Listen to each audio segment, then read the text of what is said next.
Hello, everyone, and welcome to a special after-hours edition of Super Deluxe Gamescast. I am one of your hosts, John, and today I have our producer, Derek. Hello, Derek. Hello. Good morning, everybody. Our PR, Bubba and the Baby Blue, Finn. Hello. And our good friend, Ash Parrish from The Verge. Hello, Ash. Hey, thanks for having me. Good to be Absolutely. back. Yeah, absolutely. No, it has been too long since you've been with us, and we are greatly appreciative of your presence. You always brighten the room up, or the podcast, so to speak.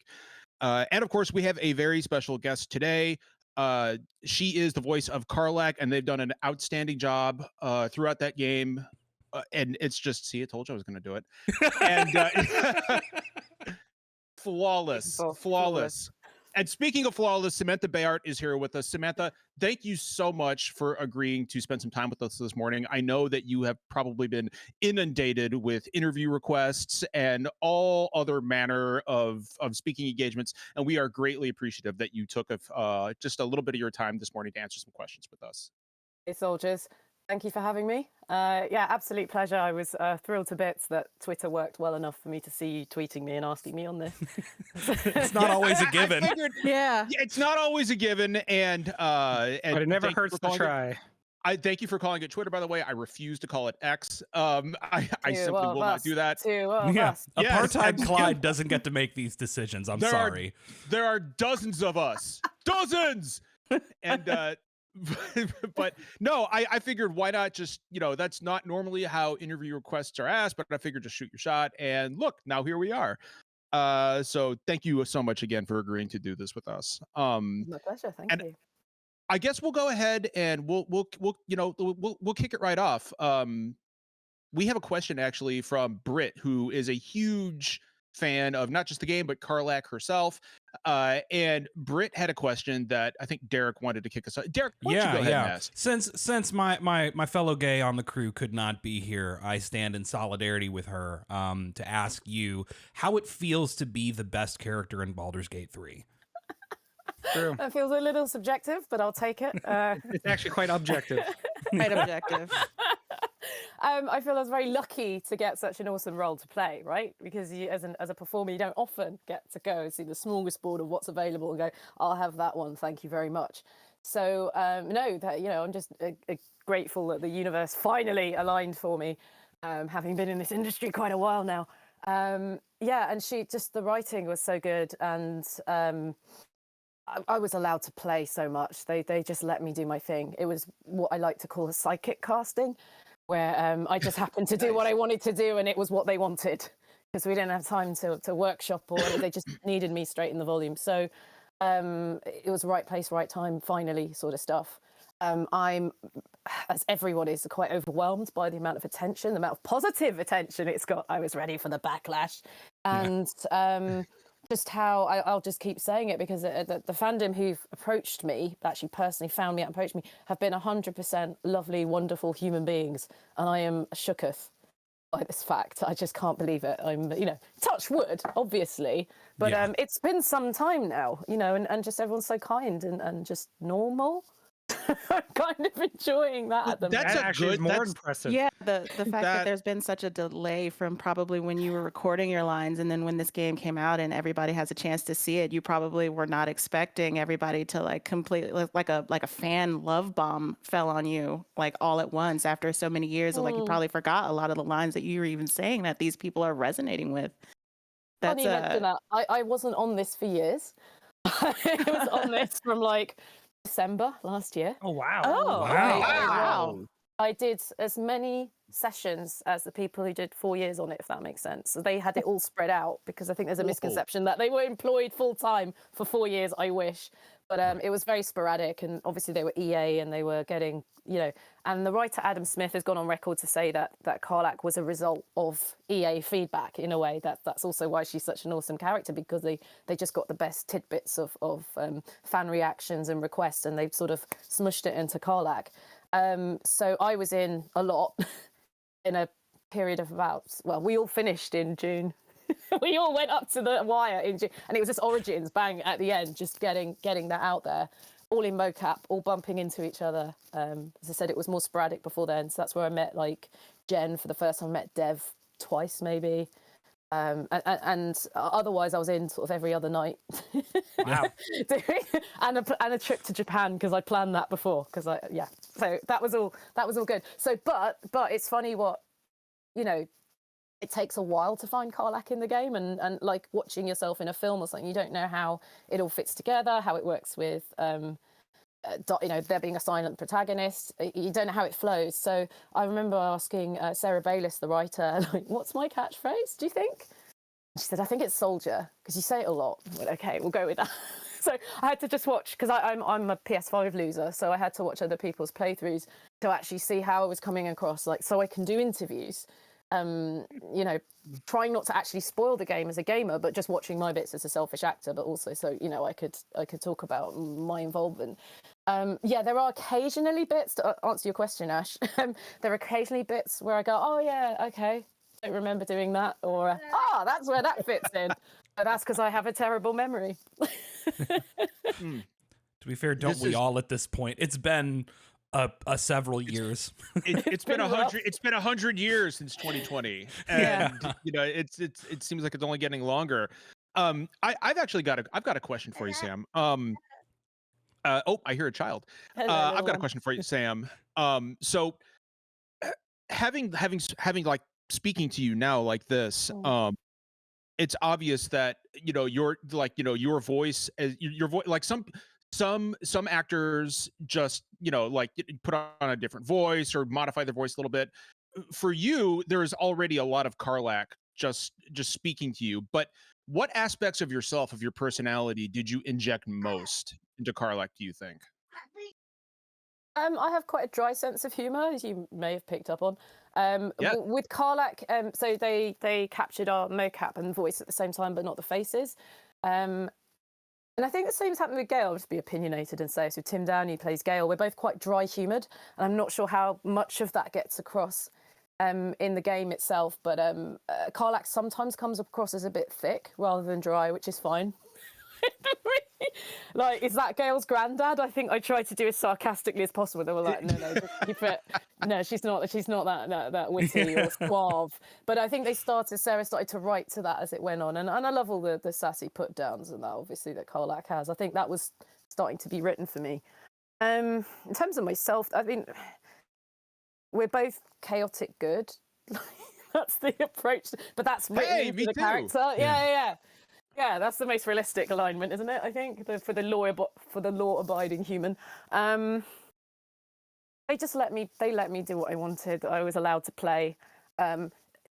When they told me it was, you know, she's physically the tallest and the strongest character out of the Origins, that did a lot of it for me, because I don't really think in terms of voice. I think in terms of the whole character, and the voice is a result of that. But obviously, I did have to audition for it. So I knew some of her background, and I knew she was tough as heck, and I knew she'd been in hell for 10 years and was probably traumatized, so let's play some of that off with some laughs. But she was a bit tougher when I went in, and then I think they realized that Karlach was the same as everyone else, so they changed her up quite a bit and gave her that lighter side.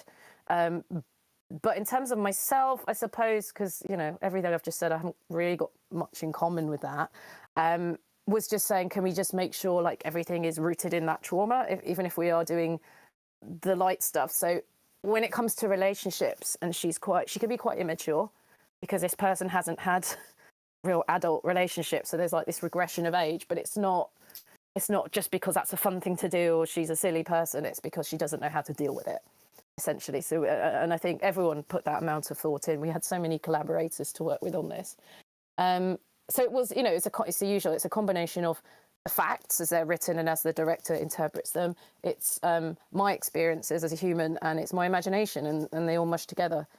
So sorry about the long-winded answer. But, Never. That's what we're here for. I think that's the process. I'm actually... Exactly, yeah. Ash, please. Yeah, I'm actually glad that you were talking about how you were giving notes from your writers and saying that Karlach is a bit thick, because it kind of brings true to life to the fact that Karlach is like one of our best representation of a female himbo. And I wanted, and I wanted to know like how you feel about being like video games like best female himbo ever. Facts. I love being best himbo. I encourage it. Herbo? Do we have a word for that yet? No, I want himbo. I want himbo. Yeah. As a She wants himbo. non-binary person, I want him. That's Karlach is a thembo. himbo. That's a Thembo. thembo. Thembo. Yeah. But I'm not sure Thembo. Karlach is a them, so I think Yeah. even though I sort of played her as that and no one stopped me, but I don't know how you detect. I think you that can it's kind of a- read into that. My wife kind of picked up on a little of that. So, you Well, know. I just thought, they're telling me she's 7 foot tall and she's tough. Like, how do you bring the femininity in? Like, how does she make herself smaller and that not be odd? Yeah. So the awkwardness, the physical awkwardness was there, but it wasn't a gendered thing, if that makes sense. Right. But yeah, it's in the body. She's probably bench pressed a bit too much. She's got the engine. She's very tight in the shoulders. Yeah. So a lot of the movement was coming just from the upper body as a unit, rather than a flexible thing. And it was, I'm quite a relatively short or average person, so it was great to play something that was very physically out of my experience, because what that gave her was a sort of laid back attitude, this fun-loving attitude, because nothing's a threat. Not really. Not till she meets an orphan later on. Yeah. Well, I think that's Finn, go ahead. Finn, I just real quick. I just wanted to say that's actually one of the things that I think is super cool and interesting about Baldur's Gate 3 is that I think most of the characters can be coded multiple ways depending on your point of view and how you're playing the game. And that to me is something that really, really just kind of leaped out. I've never really experienced that before in a video game, and I thought that was a really, really cool thing for Larian to do. Yeah, and from my experience, the people I'm working with are there are so many queer people on board at all stages, and I think that reads, and it's sex positive and it's consent positive, and that's hard coded into it from the writers. Always giving you an out with the romance options.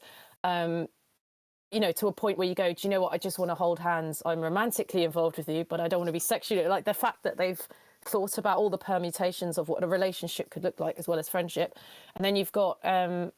People like using the term player sexual. It's not right. The characters all fancy each other. Everyone's hot in Baldur's Gate. You know? And like it's almost as if bear sex scared off all the usual edgelords or something. Like that whole thing. It was almost as if the toxic bit just went at that point. Because, and I think going back to what I said about people being lovely, I think that may have fixed that for us. And then you've got Larian themselves that promised that you could stick it in anything, which I think is technically true. But again, because I think we beat people to the punch with that. You can't really out-perv us, I think. Yeah, because on paper, right, like there's nothing explicitly like more queer than heterosexual about most of Baldur's Gate's content, right? Like every character can be as straight as they are gay, right? Based on the character, right? Like consent is a thing that is not exclusively applicable to queer communities. And yet, like queer and non-binary folks and trans folks especially like have all latched really hard onto Baldur's Gate 3. And like what do you think it is when you just give an open playground where you just give the same options to everybody, right? What is it that has drawn, folks like me to Baldur's Gate 3 so hard, to these characters and this version of the world? As a gender specialist, experiencer or non-experiencer, I don't know, but just a gender observer. Even like I'm going to speak for Lazelle as well. Like I think they're quite ungendered. The fact there aren't. Someone's going to say drow in the comments. Forget the drow. The regular people of Faerun are not bound by gender norms at all. It's not there. It's not. There's no lines about you can't do that. You're a woman or man up or any of that shite. That's not there, which obviously allows people to role play even more. We've got a theory at Pit Stop where we did a lot of the mocap that the reason why there's so many queer people making games is because of games like Mass Effect, like Dragon Age, where people could play in this environment in the most safe way. No one has to go to a bar on their own, at the age of majority, and good luck to you. No one has to come out to anybody and risk that going wrong. I think there's been this sort of feedback loop for a while in these sort of relationship role-playing games. As I said, the writers, the devs, the animators, the actors, the directors, there's a lot of queer people who made this game, at all levels. And I think when we were getting to maybe the edge of things that they're a bit risky, like once you start going to BDSM, Even like if right. it's someone like Karlach, he's being quite dominating. From my perspective, how do I keep the player safe? And these Yeah. are the questions that we ask because we're conscious of it. So it's this great sort of permanent feedback loop or development cycle where everybody's checking in. And I don't know exactly how it works with EA or with the testing because that's all NDA and I'm not party to it. But it was rigorously tested for the relationships and how that was coming across. And we just, I think Larry want to give you a good time. We want to give you a good time, Yeah. you know, a happy, fun time with consequences for your actions, but do Right. not make you feel uncomfortable in those more intimate moments for yourself. Yeah. Like approaching that content responsibly continues like a tradition of allowing folks to safely explore those aspects of themselves. Like you said, maybe before they're ready to be publicly, you know, out. So I know that's at least one guy aspect. discovered he's bisexual through playing Mass Effect. Yeah. I want to throw a comment out there real quick, and then I want to kick it over to Ash and get Ash to ask a question. But I just, this isn't a question; it's just an observation that I thought was really cool. So I am the resident himbo of this podcast. I think we can all agree on that. No. I know, yeah, it's really weird. And my first playthrough of Baldur's Gate 3, this is gonna shock everyone, but I was a big, bald, muscular guy with a sword. Like it was, it's gonna really surprise everyone here. I know. So that's the level of creativeness like that. I'm like, yeah, game good. It's me. And one of the things that I noticed and wasn't expecting out of Baldur's Gate 3 is how much it doubles down on consent. Consent is something that is extremely important to me for numerous reasons. I know some victims of things, and so consent is I'm an advocate for consent. And one of the things I noticed, as I romanced Karlach, was in most games when you enter into a romantic relationship with a character, most of the time it's like you know, kiss Karlach or kiss character, right? In this, it says there's the only option is, can I kiss you? And I thought, and that I was like, that's really cool. I would not have even thought for that to be included, but it's there. And as somebody who is an advocate for things like this, that was so refreshing and unexpected to see for someone like me. And it's just something that I thought, again, not a question here, but it's just an observation that I had that I thought was really, really awesome.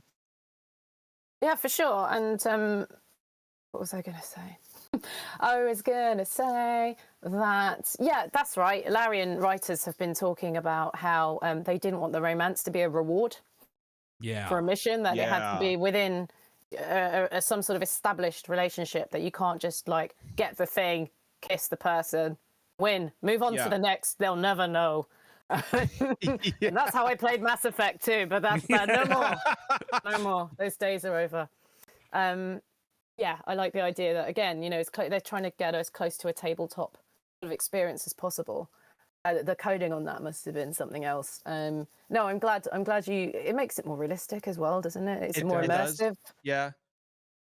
Sorry, I'm writing notes over here, like of who I'm going to reach out to once this podcast is over, because the way that you're speaking about these relationships is a way that we haven't spoken about relationships in video games in a very long time, kind of since like the Mass Effect and the Dragon Age. And you're very right that the way that those games worked was like you would work at something and you would like wear someone down almost by like giving them all the trinkets or whatever. And then, you know, right before the final battle, before you end the game, you get the romance cutscene and, you know, ta-da, you win, you get the achievement, it pops and everything like that. But it seems like in Baldur's Gate 3 that you have to actually maintain your relationships, and it can get messy with people. You can break it off at any time. You always have to ask your partner if you want to kiss them. It's like I really appreciated that there has been a little bit more thought put into how these relationships develop and how you can, I guess, you know, pursue them. That is giving me really all kinds of ideas about what I want to write about in the future. So I appreciate that a lot. But I did want to ask, it seems like from what you're talking about, how you went about like filming your lines and doing the mocap and stuff like that, usually voice actors, like they never see each other like at all. Like they're all kind of siloed. They record in their closets or whatever, or they go into the studio and they're typically by themselves. But it sounds like you got to interact with your castmates a fair bit more often than we are typically used to with voice actors. And I wanted to ask, like, who is Samantha's bestie? And then who is Karlach's bestie in the group? Wow. So I think part of it is because we're not particularly voice actors, we're actors. So the majority of the cast, I think all but one maybe, would have done a 3-year drama school training at a British conservatoire. We do Shakespeare a lot, and you do voice movement, which is what came into this, right? So you do a bit of mask or Laban movements for me, because I flap, but Karlach has to be very still. The word we used was pressing. You just think of pressing, so I don't have to like think cerebrally. I think, how would Karlach move? It's just a physical thing she does. So that really helped. And it's just to do with the reason why I bring it up is because of the market in the UK. There isn't really much work for pure voiceover. So when an actor is doing, like, I found myself in audio and then sort of sidestepping into games, I was doing a lot of sci-fi and fantasy stuff. And I was like, this is the same thing. It really is. It's just got more visuals to it. Most of those people will have had a very, I knew people from film, I knew people from other audio dramas, I knew people from stage. So I was just, this was great because this is for me, it was post-pandemic, and I was just bumping into people I haven't seen in years. And it was doing, in the full mocap suit, of course. So there was like 3, in Pit Stop, there was like 3 studios. So they would be running at all times kind of thing. By the end of it, it was getting quite busy. So you were just bumping into people all the time. So in terms of besties, I don't know. I mean, like, so yeah, we're not acting with each other at all. We are bumping into each other for 5 to 10 minutes at a time. Then going straight back in. So I'm not sure. I mean, my besties were my team. My voice director, my performance director, also known as a movement director. We always had a mocap engineer and we had a sound engineer, and these people were there to make Karlach look good.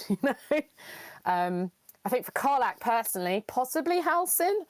I remember recording a lot of dialogue where she was like, "Oh, he's a big guy." I did try and get the word. This is the one I wanted to get in, but it was too late in the day, which was Nelson.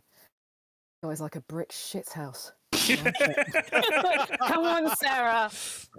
She's American, and I didn't have time to explain that would be seen as a good thing. Yeah. Oh no, we have brick shithouse over here too. We know exactly that is a good thing.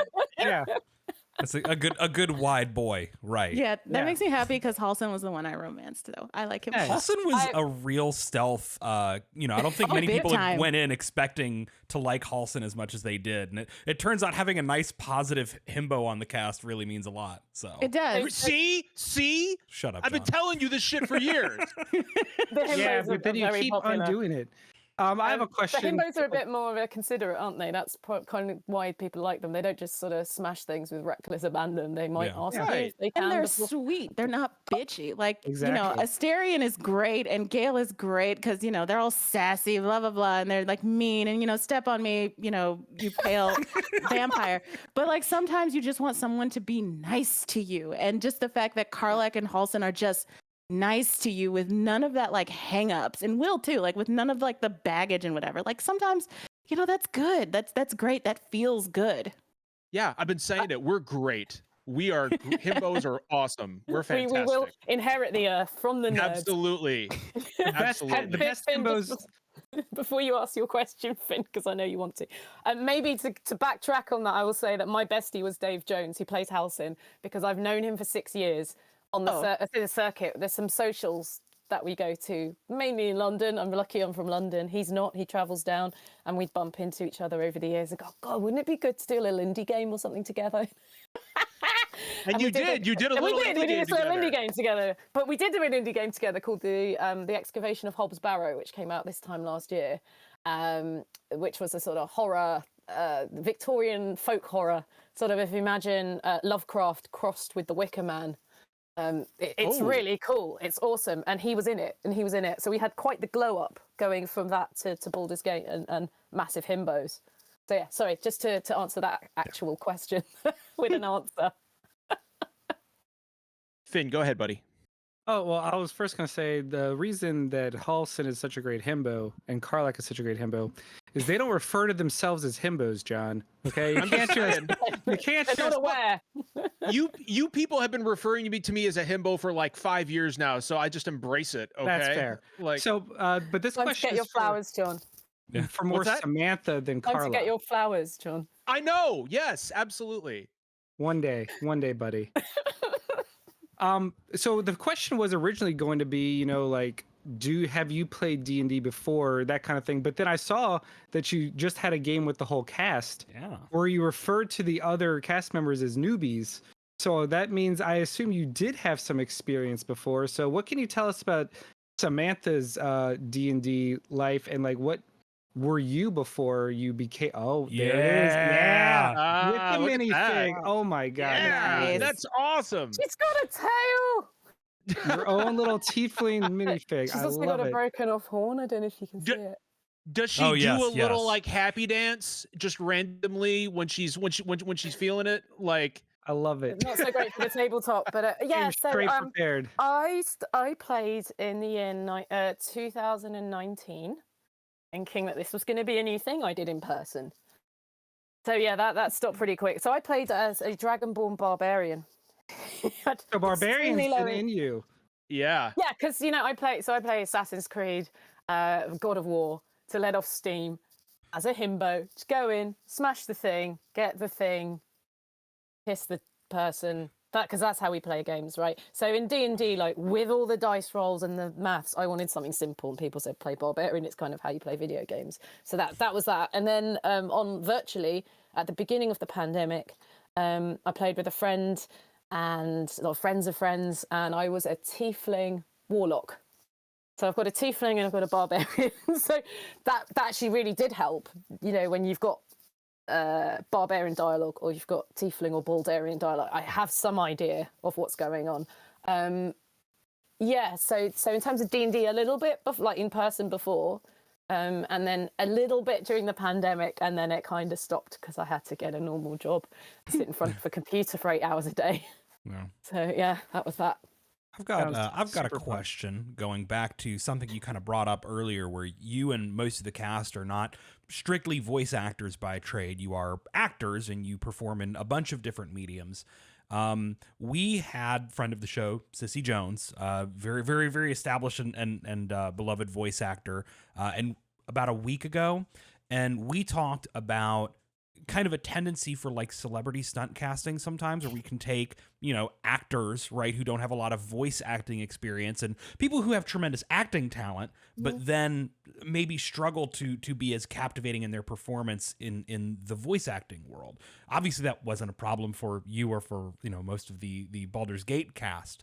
What do you think it is that sometimes trips people up going from, theater or like film and television into like a voice, either purely voice or like voice heavy role, like in gaming? Yeah, so I don't think it takes much to focus the actor onto. So Jennifer Hale apparently has said, Jennifer Hale, absolute fucking star, by the way. Yes. She does workshops with people, and she said a great way into to really helping an actor who's not familiar with working the microphone is saying the microphone is your camera. That's really it. So it's about the point of focus. So I've seen it in audio. I do a lot of high profile audio, like Sandman, Hitchhiker's Guide to the Galaxy. I was going to say, I saw that on your IMDb. Yeah. Yep. Yeah, you voice Random, which is a character you never see get a lot of attention from Hitchhiker's Guide. Noticing. I love all 5 books, so yeah. Well done for making it to the last. I do have to explain to people, I'm in the last book, and I don't expect you to have read it. So that was a lesson in like, don't crumble, because literally everyone around you is, celebrities. I think sometimes maybe a director could be intimidated by the celebrity that they've brought in, and they're a bit frightened. They don't want to tell them how to act, but it's literally if it helps to think of the microphone as the camera, just say it. I've seen big actors walk in and they do the film acting, so it's all very thought. Although there's nothing coming out here. In fact, it's quite quiet because it's subtle. It's dead, and you have to go. There's no camera. We can't do the thought thing. You have to do the voice thing, and it's unusual because we don't communicate like that. It's all non-verbal cues in real life. Yeah. So it is, and I think sometimes it's also not respected as an art form in its own right. So there is. People, they take the money, they come in, they go, right, point me at the microphone. You've paid me a silly amount of money to do this. Let's go. And then people are too frightened to maybe correct. And as I said, I don't think it takes much. Yeah. I have kind of a very different follow-up then, actually. Yeah. It's perfect. You teed this one up for me. Karlach has a very unique kind of like vocal register, right? For like major, female or femme characters in video games. Yeah, fine. She has a kind of a lower register. She's very like exuberant and confident, and it's just a like style of voice, right? Like clearly you reached a little bit lower into your like register to perform her, but it's a style you don't hear very often in women or feminine non-binary people in video games. Why do you think voices like that are so rare? Or is that even a thing that you've like tracked and it's a thing I've noticed because I'm one of those people with a voice or like an ear for voices, and it's so rare to hear a voice quite like that. We get a lot of very high, very flowery voices and not a lot of these lower voices. Out of women in gaming. And I'm just curious if you think that there's like a subconscious bias towards, one way or the other, or is it just because obviously in real life you hear all across the spectrum in people's voices. Yeah, I think we tolerate physically strong women in media as long as they conform to femininity to some degree, or at least that's what I've seen. But I was also told that when I came in at the right time because they just couldn't cast Karlach, like they couldn't find the right person, and I wonder if they just didn't have the vocabulary. Again, why I say psychic casting. Yeah. Kirsty Gilmore, who's a casting director and a director, have to give her props because she suggested me back in 2020. Yeah. So I just got on with my life. I didn't know it was Karlach, obviously. I didn't know what was going on. I was completely ignorant. But my point is, if you just go, you're this big, you've got this history, you're the toughest fucker in the room. For me, the femininity goes out the window. I can bring it back in for an interpretive take, but my personal first instinct is to go, let's play some imagination game. And if she's like really tall, I'm not going to give her the squeaky Mike Tyson thing. Right. I figure someone else can do that. But it was just one of those things again where I just, I thought it out and I just thought, how would I do it? And that's just happened to be how they wanted it. And for once, I didn't second guess. Yeah. And you've got, again, this is where the D&D comes in. You've got barbarian intimidation, right? And I thought about the fact maybe she didn't talk very much in Hell, or if she did, it was to be very intimidating. It was, yeah. So when she gets out, she's finding all these different registers and parts of herself again. And can she become go back to the teenager she once was? What does that do to the voice? But because I'm glad we brought it up because it was done physically, it was secondary to the person. Yeah, I don't think voice first unless it is 100% voice. So even now, you might have seen in the last night's D&D game, like we did get into the stance, like we did in the mocap, because there's some Pavlovian shit going on. So I can't do it unless I'm standing like them. So there is something in that for sure. I think they just got lucky that Kirsty knew a non-binary person that wasn't going to give it a girly read. Yeah. But if I was smaller, maybe I would have done that.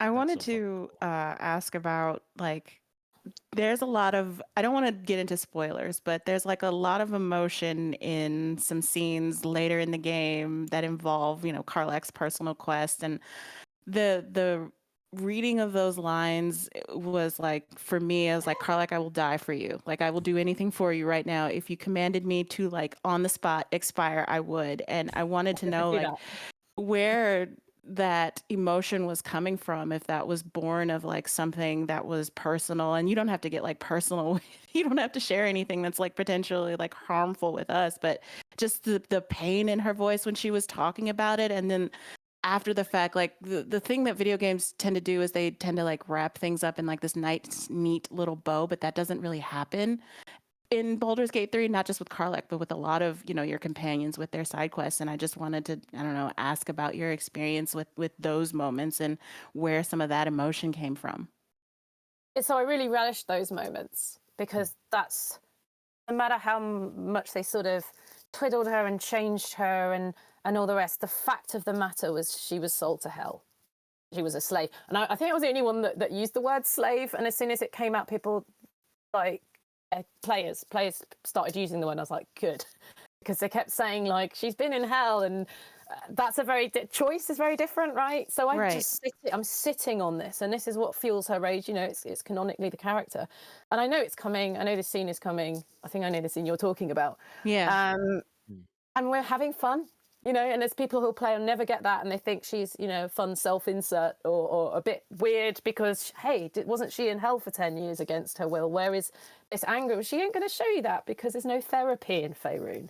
There's no gender roles and there's no therapy. So it's not Ups and all downs. rainbows. I know, right? So she is just, you know, you don't get the opportunity to press that button until you've got her trust, right? You have to be doing her mission. I guess you would have to have some sort of high approval. Or neutral at least, and I was just sitting on that for months, and I was ready to go. So you know, as again, what's great about the training that I went through is that I don't have to do method. Before I trained, I don't know how I would have got into that, but it would have stayed with me for quite a while, and I would have. But for me, the actor, it was very cathartic because I was just sitting on that, and I was, you know, playing the happy-go-lucky, isn't this, Larks? It's all right. I'm really happy to be alive, and everything's fine, and I've definitely not got any trauma. I was absolutely had all the trauma. I was sitting. It was like a powder keg ready to go. So when we did that with, it was Josh at Pit Stop. I think we did 2 takes, maybe. I think the first time I was choked up too much. That maybe that it wasn't very clear. I was stumbling, and then we just got it on the second. So, You know, preparation. you know, if I could bounce off of that, Ash, I am so glad that you brought that up, because you know there was a moment, I think it was in Act 2, it was towards the end of Act 2, when I realized, as somebody who has dealt with this extensively for a long time, I was like, Karlach has PTSD. And and you know, as somebody who has dealt with that like firsthand personally, it's something, that was a very personal moment for me when I realized that Karlach is experiencing post-traumatic stress disorder. And she handles it the way that I used to handle it, with, like, you know, very dark, dry humor. You know, saying, ah, ha, ha, ha, you know, yeah, what, but you can, right underneath the surface, you could feel that pain just kind of boiling up towards the surface. And that is something that I personally, as a combat veteran who's dealt with these emotions, that's something that you don't see a whole lot in games. It's something that you don't, you know, and again, like, I don't want to stress, being a combat veteran doesn't, like, the amount of people who suffer from PTSD, like, it's, you know, it's mostly women who you know, like those are the people who suffer from PTSD the most. Combat veterans only make up a small percentage of the individuals who suffer from PTSD. And so to see something like this portrayed that accurately in a video game, it's not something you see very often, and something that I truly appreciated, and I know, and a lot of other people appreciate as well. And I thought you did it masterfully. Thank you for saying so. You're not the first veteran to express this view. As far as I know, well, in my own research, you know, just living life, right? I didn't do any particular research having got the role of Karlach, because so much of it was really D&D based research, you know. But in my life, I've read a lot of testimony from people who've suffered PTSD in combat. I'm aware of that. There's the stereotype about the Vietnam veteran and how many movies have been made about that, right? That person who can just compartmentalize until they can't anymore. And that was, people will ask me about fictional representation, and like we were saying, Derek, though there isn't very much, and I had to use a lot of imagination, but I did think of veterans, and I thought of the gentle giants that I know who wouldn't hurt a fly and have to actually make extra effort to show that they're friendly because people are terrified of them, you know, or they look like a devil in this case. So that's testament to the writing as much as anything else. And as I said, as she kept getting changed, I would ask, is that still the backstory? Are we still going with that? Because that has to underpin everything. Because, as you said, she's so thin-skinned, actually. It's so close to the surface. It's not going to take very much. You say the wrong thing in that. Like, I think is it a spoiler to say, if you take her to the people who are hunting her down, you get your first taste of what is actually happening. Actually, I was actually really surprised. I actually didn't do that. So we won't spoil what happens, but it's actually a really great no, don't spoil. moment. I'm past that. I just took care of them for her. Yeah. Have a look on YouTube. Take her to the Paladins of Tyr and see what happens. And I think that's a very good. We did that quite early on in recording, so I got a sense of like how bad this is. You know. Did you get to smash stuff up when you did that? I Ooh, wish. yeah. Just Aw. keep it. Like just like recording when you're in a rage room. Yeah, I was gonna like say that would mocap be, you in a break room. Yeah. yeah, like Actually, it's a soundproof room. No one can hear you scream if they turn your microphone off. I mean, that was a thing. I'd go in with a new audio engineer and I'd go, by the way, you're gonna have to ride the gain. Okay. This sentence has an exclamation mark, so you might just want to. Just so I had their good favour, as I said, I had to keep everyone on side. So yeah, that was. Yeah, as I said, I'm a performer that's accessible to me, and then the fact that I was as a performer going, well, maybe tonight's the night we do. Oh, it's not. Okay, well, I'll keep that, and you just keep that, and as because I got to release it. That's my privilege, is I get to play pretend. It's not something I'm really holding on to. And then that feeling is released, and I feel elated. There's probably a bit of adrenaline, but thankfully I don't take that home with me. That's her trauma, and she gets to release that. What I did like about that, and again, why I think the storyline is unique and so well written, is thinking of like Daredevil or Batman. You've got people around them going, if you get revenge, this will change you. yeah. And then they don't. They've killed all these guys to get to the bad guy, and then they're like, "Oh no, I better not kill this one. It'll change me." Yeah, it's Right. like tonight you're gonna break your one rule. Like stuff like that, Until right? I And then don't. yeah.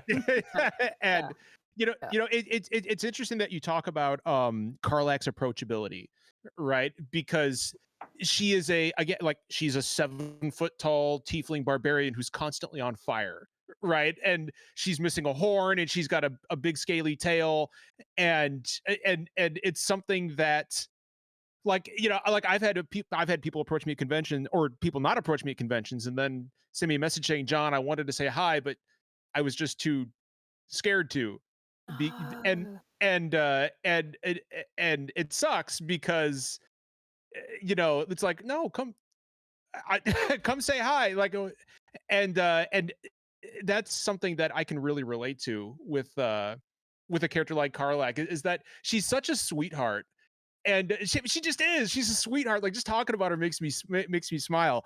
But she's also but she's packaged in this enormous, terrifying frame. But then she just like breaks out into a little dance because she's happy, and it was just something that it was something that I could relate to on a personal level. And it was just so cool. It was just so cool to see. So I'm gushing right now, but yeah, I I'm really gonna have do. to wheel you out Yeah. in comment sections if anybody. It's rare, but someone will go, she's very unrealistic, and okay, No, it's a real Karlach. See, I think it's really interesting because, like, I think most players are going to be first introduced to Karlach through part of Will's story, right, as a potential threat very early in the game, and then come up on, the big hulking, half demon barbarian, right, and then like you're prepared for, get covered in blood, and you're prepared for this to be just this stoic, hard person. And then you get to talking to her, and actually the thing that I eventually landed on is she reminds me so much of, I know a bunch of women through like the local music scene, like the punk and like hard rock scene here in Louisville. And you meet a lot of women who are, big, like tatted up, pierced up, look like they would kick your ass in a bar fight, and then like you start talking to them and they're just like bright, bubbly, giggly, like enjoying everything. And I think that's like, I immediately was like, oh shit, she's a metalhead. I was gonna say, like, the sweetest people I've ever met at gigs are metalers. Like, one place I want to be is in the mosh pit, because people are looking out for me. Like, they will just gently punt me to safety if need be, or just gently push me. We're all having fun. It's all good. But no, seriously, I mean, I said it's a life's work. I said I didn't really have to think about it, because I was going, okay, she's big. She doesn't want to appear mean because she already looks mean. She's got this trauma. So I'm just picking from, life experience, plus, the text obviously was consistently good. And like you said, she was always going to be tough. She was always going to have that trauma. She was always going to have a chance to lose it with covering it up. The genius was putting this extra layer of so-called joie de vivre on the top, which was both real and a way of covering up what was really going on. Yeah, metal is raw. Yeah hell yeah. Does Samantha have any plans? I'm sorry, I don't want to like refer to you in the third person, but just to like differentiate you between Karlach, does Samantha have any plans to actually play Baldur's Gate 3? And if you do, are you gonna just leave Karlach so you don't have to listen to yourself? No, quite the opposite actually. So so there's a whole different game if you play us as Origins, right? We're apparently silent protagonists. We're not completely silent. We have whole scenes. There's whole scenes that you'll, I think particularly like Astarion, you might find out about Cazador because he's so closeted about, as his power comes in, you know, being catty and being in control. So I think you get extra stuff. Karlach, you get a monologue at the beginning because she does talk to herself. As far as I'm aware, because I've only played a bit, there's less narrator because Karlach narrates herself. I did a couple of chaotic playthroughs, which Larry were very kind to retweet. So if you have a look on Twitter, because I'm only on Twitter, I sort of, what I did is I put a headset on, I just narrated along. So that was super meta. I'm narrating over me. And I think I started with, oh, fucking hell, I'm in a video game. So that's how it started. And it just was, it's insane. Yeah, Carlception, and I just smash cut the whole thing. There's no breaths. It's all very YouTube generation, and it's out there. And if I'll send it to you after if you can't find the link. But I did 2 of them, and they're bonkers and chaotic. And the idea is if I get some human moderators, because I'm aware of how the internet works, I would love to do a Twitch run where I take some Q&A questions, just play it really slowly. But the great thing, as you know, is my playstyle is barbarian. So I just went in and got the Everburn blade. That was the first thing I did. I was like, I'm going to stay here till he's dead. That's going to happen. So I was trying to play with a halfling bard because I quite like the sassiness, but I don't have the patience to hang around in the background and just buff everyone. I was like, oh, I'm going to get stuck in. So yeah, I've played a few hours. I've got to the Tiefling refugee camp, and I'm already fucked it up. I'm talking to far too many people, failing far too many checks. I've already got told off by the adults for intimidating children, so I intimidated the adults successfully. So that's obviously made me very popular with everyone. It's going to be bad. So yeah, I'm going on holiday for a bit. When I come back, I'd love to start doing something. I just want it to be regular. If I'm starting, I don't want to do it now and then piss off for 3 weeks and then come back. Right. You know, So October. Watch this space. I'm gonna say we're gonna have to keep a lookout. So sure. I do have one question, Sam, about because like it's quite obvious that you have infused quite a bit of your own personality into Karlach, and so not saying that I've ever done this myself, but is Karlach the kind of person who like hums her own theme music when she's doing like when she's in battle or like music?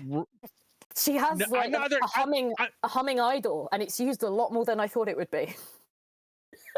And I was going, oh God, what if I do? Is there a copyright issue? What, can I sing the theme tune? Is that too meta? Like, what can I do? So yes, she does. She hums her own theme tune. Perfect. I will neither. I obviously I have never done this myself in any situation. Of course, that implies that you have theme music, John. Do you have theme music? I do not. He probably have like theme the music. think he does. I do not have theme music that I have made. Benny up in my Hill own head. theme. Like probably, yeah, you're not wrong. And there's a sad trombone at the end. Oh. But no. You need to get a listener to write you your own theme music now. That obviously needs to happen. Oh, new commission for Julian. Yep. Let's hit Julian. Like a wrestler entering the room, except it's you humming. Yeah. You sit down to the mic, and everyone just like. Yeah, I'm just like. Like that's essentially what Karlach's doing in the game. Yeah, exactly. Yeah, See, yeah, for sure. Samantha, do you have your own theme song for yourself? I don't have my own theme song. I need to work on it, don't I? I'll come up with one for you. Thank you. I'll come up with one for you. It's going to be fantastic. No, this has been absolutely phenomenal. Sam, I know that I know that you've got somewhere to be today. And I don't want to keep you any longer than like I could talk to you all day. This is great. But I have to leave. Yeah. I got some time. You got a little more time? You got a little more time? Mm-hmm. Okay. Because I have got another question for you. Sure.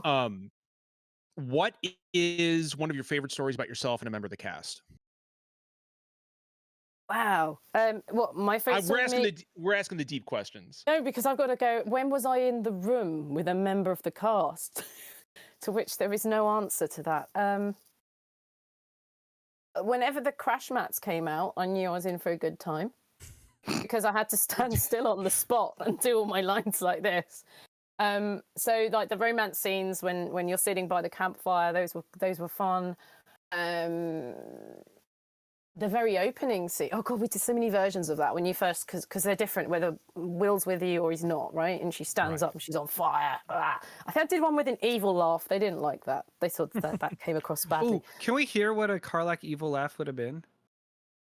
You want to turn the gain down? I can do that. Give me just a second. No, turn the gain up. All right, I brought you down a bit for the recording. Bust your ears, yeah.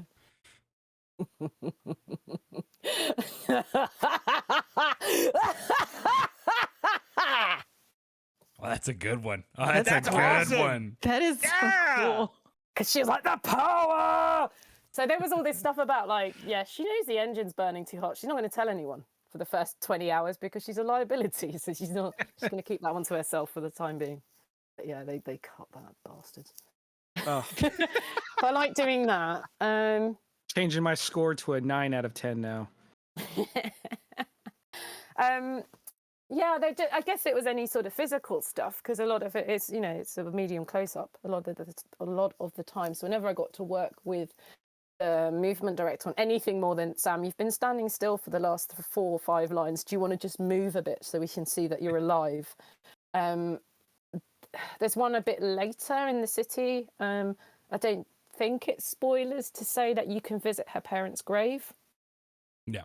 Yeah, Once a day, she can visit her grave. There was a gesture in that I found. No, it's not a fucking spoiler. I'm going to say it. I'm just thinking like, oh god, the whole plot. I'm revealing something.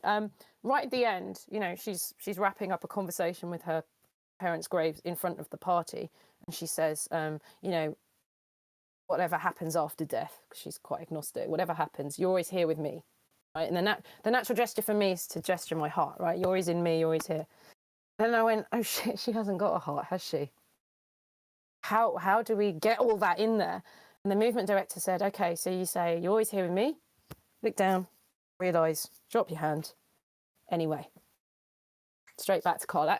Let's go back to smashing things, because we don't want to talk about trauma. So there was just that little moment really was encapsulated that team dynamic of, and having that freedom to play in the room, because that wasn't in the script.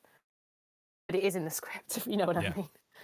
It's that you're literally having your own heart ripped out. I think I had a line about that he took my heart, the heart gave to me by my mum, and I don't know if that's still in there or not because I haven't come across it. But I was like, that was devastating as a line. Yeah. This conversation really makes me wish there was therapy in Faerun because I just want Karlach to talk about it. DLC. DLC. Therapy DLC. Therapy DLC. Just like. I was just gonna say, I will say, if you haven't seen already, the interaction of you mean mugging Neil during that D&D game you all played together has been blowing up. So like that's gonna be an interaction you're gonna see and hear a lot of. I as well. encouraged that. Yeah. I encouraged. There was a lot of this going on, and poor Karlach, bless her, sort of halfway through realizes that she's been used in a mugging and is like, come on. Samantha, now that Baldur's Gate is out and we're still riding that high, like, is there any other game project, like a dream project, that if you could be cast, like, what is there a game that if it was going to be made, you would be like, I would love to be part of that? That's a good question. Wow. All of them? I'm ambitious. Pay me money, please. Pay me money to do acting and to move you. I love all that shit. It doesn't matter what the medium is, to be quite honest. In video games, as I said, I've always loved God of War, Assassin's Creed, Mass Effect, Dragon Age, all ones with big acting in it, I suppose.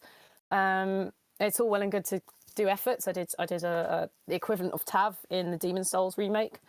That's great. That's a great footnote, but I wouldn't say that showcases my acting work particularly. Yeah, so right. I wouldn't want to pin anything to any wagons, as it were. Just offer me some good acting roles. I will take them. Thank you very much. No. You want something where you can just kind What's of a like role then? Like what's an example of a role that you would want in like a video game? That's Like That's good. yeah. Yeah. Like what are Shepherd? you hoping Oh. for?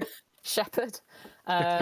Shepherd. You know, Yeah, a Yeah. aim shepherd. really high. Or, I mean, there's a Mass Effect remake coming out, or there's a new Mass Effect game certainly go. on the horizon. So, BioWare, if you're listening, we know you're listeing. Well, I wouldn't want to take someone's job there. Let's not do that. But look at new stuff. Let's make some new things and make some awesome characters, and let's iterate on what we enjoy as players and what really lands with people, and move forward with that. I think is the most diplomatic thing I can say. Yeah. Ezio, I love Ezio. I would have loved to have been him. What a fully formed, sort of Shakespearean character. He had all the swears. He was great. Well, I guess this begs the question. Like obviously Karlach is chaotic good.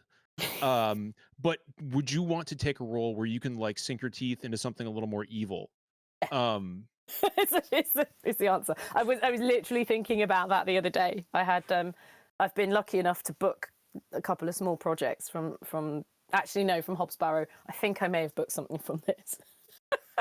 You're gonna book quite a few things from this, I think. Yeah. I hope so. It's been like 2 months. It's not even that. Fuck. Yes, I've always played a lot of survivors, which is great, and it's noble, and they're leading characters. I think I could play some complicated assholes.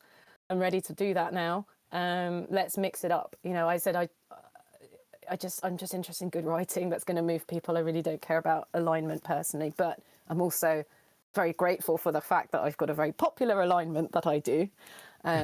But yeah, absolutely. When I can get that in, even with like Thomasina and Hobbs Barrows, the protagonist, I did try, and she's a very snobby person, so I really tried to play that up as much as I could.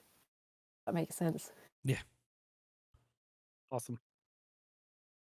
Are we out of questions? We might be. No, I have. Finn's desperate not to be out of questions. No. I have one. It's more of a. You have the last one, don't you? Oh, the classic Finn damn last it. question.